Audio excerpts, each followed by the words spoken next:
Hello everyone, and welcome back to our channel, where we break down the headlines that matter most to South Africans, with honesty, insight, and no political sugarcoating. If you're passionate about our country's future and want the facts beyond the headlines, you're in the right place.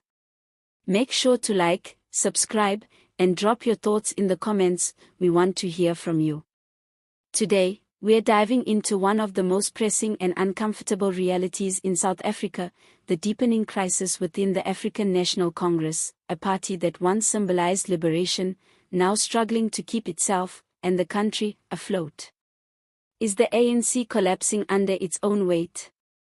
And more importantly, can South Africa survive if it does? Let's take a hard look at what's really going on.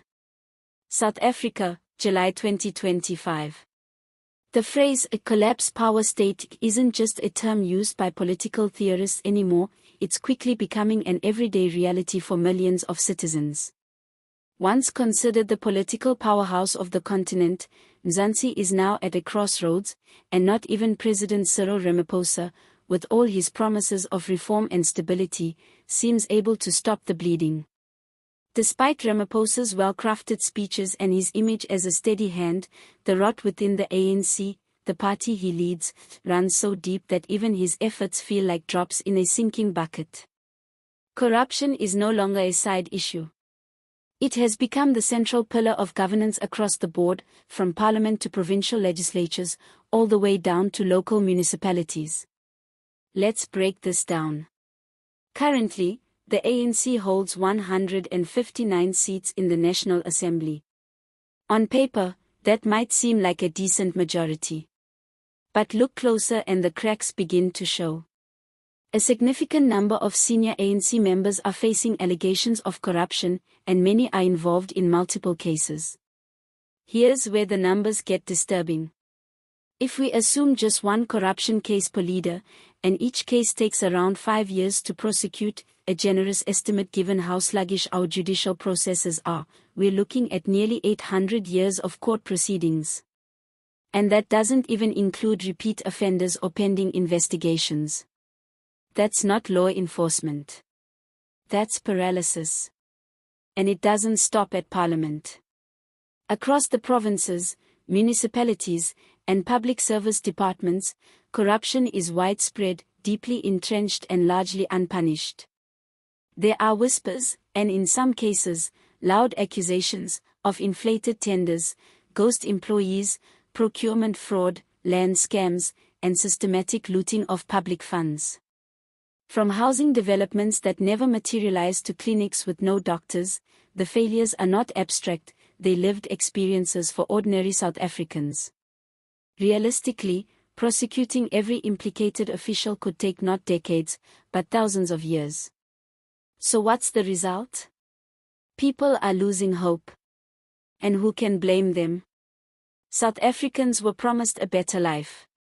They were told they'd have access to quality education, safety in their neighborhoods, efficient services, and a government that worked for the people. But what did they get? Load shedding.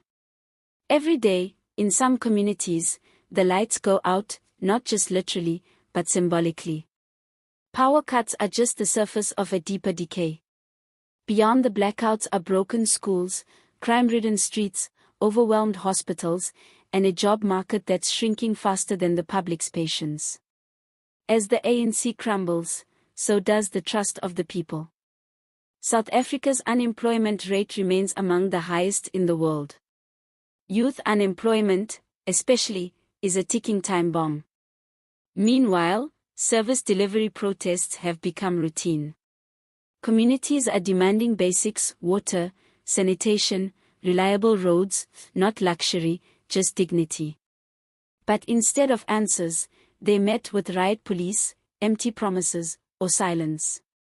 And while all of this happens, high-ranking officials implicated in grand corruption stroll into court with designer suits, expensive lawyers, and smug grins, if they appear at all. Cases get postponed. Evidence disappears. Witnesses recant. It's a theater of delay, not justice. This isn't just mismanagement. This is deliberate neglect. And many believe it's being driven by one thing: self-preservation. President Ramaphosa, once hailed as the great reformer after the Zuma years, now finds himself stuck. Is he paralyzed by loyalty to his party? Is he afraid of triggering a full-blown split?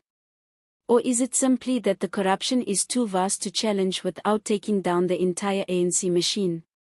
Whichever way you slice it, the outcome is the same: very little accountability, and even less progress. Now, we need to ask the tough question: can South Africa survive the collapse of the ANC? Let's be clear. This isn't just about a political party. It's about state institutions, public trust, national identity.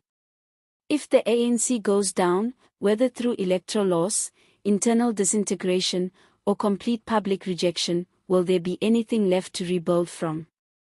Some believe that a weakened ANC could create space for coalitions, new leadership, or even the rise of grassroots alternatives. But others fear a vacuum, one where opportunistic politicians rush in, promising change but offering more of the same corruption, just with different branding. Look at what's happening in local coalitions already. Infighting, power grabs, and instability are the norm, not the exception. Without strong civic engagement and real political will, a post-ANC South Africa could be even more chaotic. So where does that leave us? It leaves us with a choice. A hard one. Do we continue to cling to a broken system, hoping it will somehow fix itself? Or do we, as citizens, start holding leadership accountable, not just through outrage, but through sustained civic action, pressure, and, crucially, the vote? It's time we stop waiting for heroes. Ramaphosa may not be able, or willing, to save the ANC from itself. And maybe he shouldn't. Maybe it's time we stopped asking whether the ANC will survive, and started asking how South Africa can thrive after the ANC. Because make no mistake, the country is not dead. It's in crisis, yes, but there is still energy in our people, resilience in our communities, and strength in our constitution. The question is whether that energy will be organized into real change, or left to burn out while the looting continues. If you made it this far, thank you for watching. We need to keep this conversation going. What do you think? Is the ANC beyond saving? Can South Africa recover without it? Or is the whole system in need of a reset? Let us know in the comments. We want your insights, your frustrations, and your hopes. Don't forget to like this video, subscribe to the channel for more in-depth coverage, and share this with someone who needs to hear the truth.